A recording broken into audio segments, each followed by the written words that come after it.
So welcome back to some banknotes of Papua New Guinea. My name is Glenn.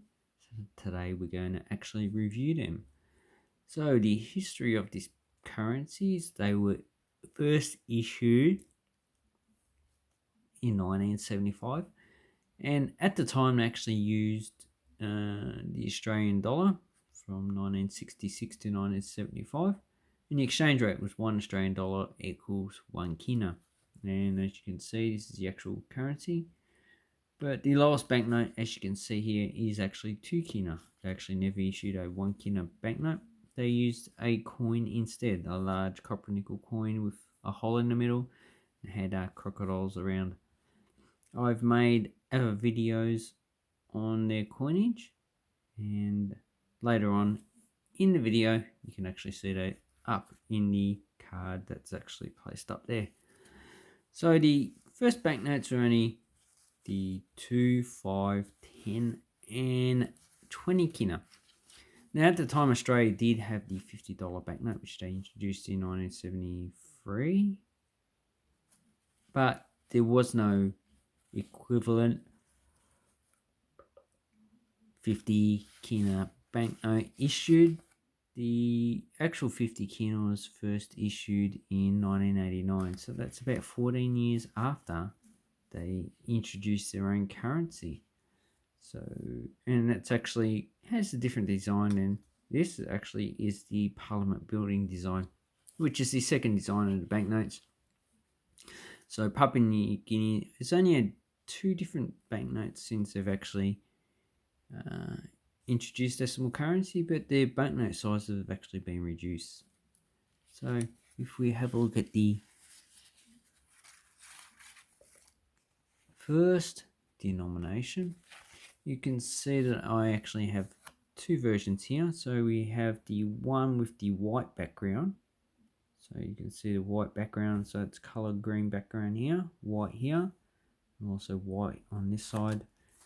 And if we look at the other side, it's also white on the background as well. And on this banknote issued in 1981, you can see it actually is colored on the background except for a line there for the watermark.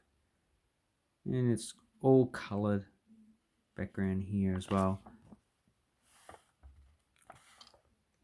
So that's how you actually differentiate the 1975 from the 1981 onwards. So the 1975 is just basically white paper, and I don't think I have any other denominations with actually just, I actually do, the 10 kina. So this is actually from the first issue as well, and you can see it actually is a white background as well. So that's from the first issue. You can differentiate it from the signatures on the banknotes from 1981, which are actually the same. So if we look at the actual signatures here, you can see, I know these two actually. So this is actually a 1981 banknote. This is actually a 1975. So that's how you can tell the differences between the same signature but at different dates. So on these banknotes, they all have the same design on this side. So this will be the front, which has a bird. And looking at that bird, it's actually the bird of paradise. And it's also on the coins, and it's part of the coat of arms. Then we have the hourglass drum. It's from the Highlands, not too sure which ethnic group in the Highlands. And it's used at the Uroka show that's held every year. And the interesting fact is that Papua New Guinea and West New Guinea, so the whole island of New Guinea, is about 600 languages. And it's split, 50-50 between West Papua and Papua New Guinea. So West Papua is in Indonesia. So there's about 300 languages in Papua New Guinea. And they're all different ones. You got Austronesian, so they're the languages related to Indonesian, Malay and Maori. And you have a lot of Papuan languages and a lot of different other language families, which are pretty much all different. So a similar story to a lot of languages in Northern Territory, which are actually in small language families not related to each other. So, and then we have nice patterns in the background. So those ones are probably indigenous art from different tribes, and all of it is indigenous art. And the watermark is a stylized bird of paradise. It's on the coat of arms. Bank of Papua New Guinea. And on this side we have some artifacts. So it looks like we have probably a hammer or maybe a war axe. Then we have a collar and some other things. I'm not too familiar with actually what they actually use this for. Oh, that looks like a necklace. But I'm not too sure if that's... looks like cuttlefish or something. Anyway, so that is the 2 kina. Then we have the 82. We have the actual same. Then that's the 1975. So they're all pretty much the same, except for when they actually introduced the new banknotes, which I actually don't have, which is a pity. And that was back in, just have a look, I think 2005. So about 16 years ago. Oh no, 2007. So about 14 years ago they introduced new banknotes. And here I have one of the first polymer banknotes. So this celebrates the 9th South Pacific Games. So it's got for the serial lettering, South Pacific Games, the 9th and 01. So this is the 01 and the numbers over here are actually part of the serial number, and these ones, the SPG9, don't change. So this is the 1,090,871st banknote. And the only thing is the actual overprint that it has here. Basically the rest of it is actually pretty much the same as the general issue. And the polymer banknote was... so this is actually the first polymer banknote. And another thing about Papua New Guinea banknotes is that only the polymer ones are still legal tender. All the paper ones have been demonetized. So I can actually take this and spend it in Papua New Guinea, but I cannot take these paper ones and spend in Papua New Guinea because these are no longer legal tender. So that's pretty much a bummer in that case. Then the next banknote we actually have the 5 kina. So these ones are pretty well used. Oh, and also another thing, the current exchange rate is about 2.5 kina equals 1 Australian dollar. So it's actually decreased in value quite a lot. And here we have the 81. And we have the later issue, probably from the late 80s, early 90s. So this one has the same motif, and as you can see, the design in the background actually changes, which actually is really, really beautiful. That's why I actually love these banknotes. If you compare it with the 2, you can see the actual 2 different background designs. I'd actually like to know who actually designed these. There's another indigenous pattern. And on the reverse, we have a mask. We have another necklace.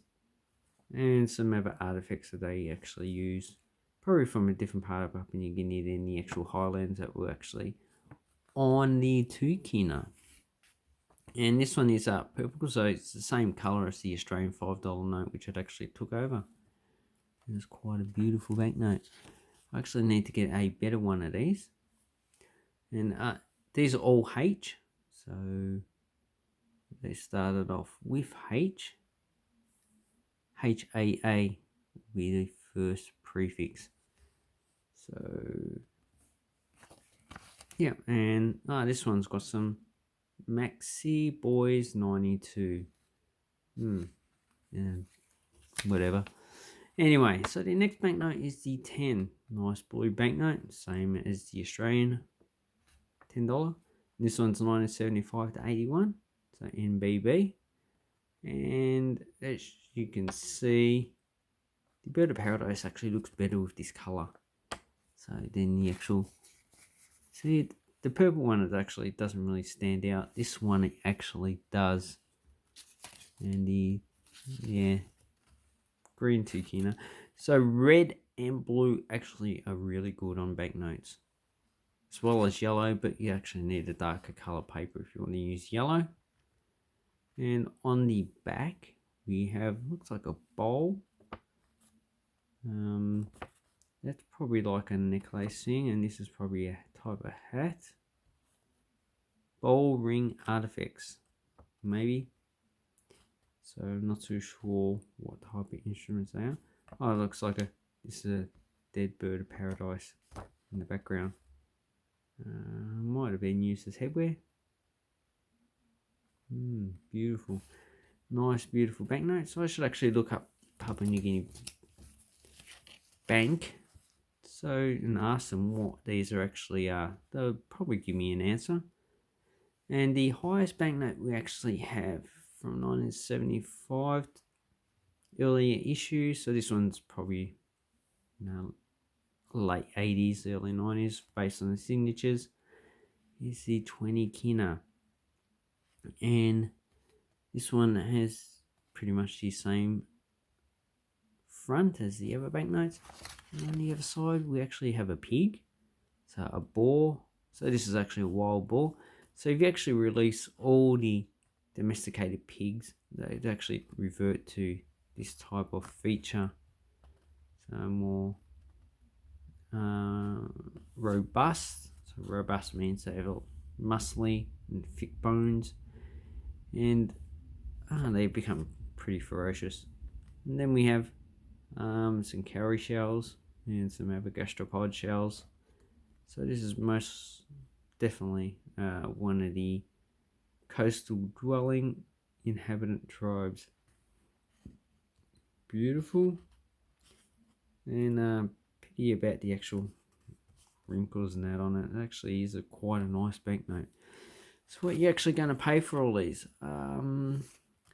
There's actually not too easy to get. You're probably paying probably at least $10 to $20 for one of these in this condition.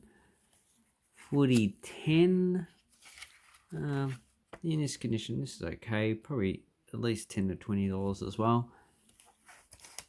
45 in this condition, yeah, probably about $5 I would say.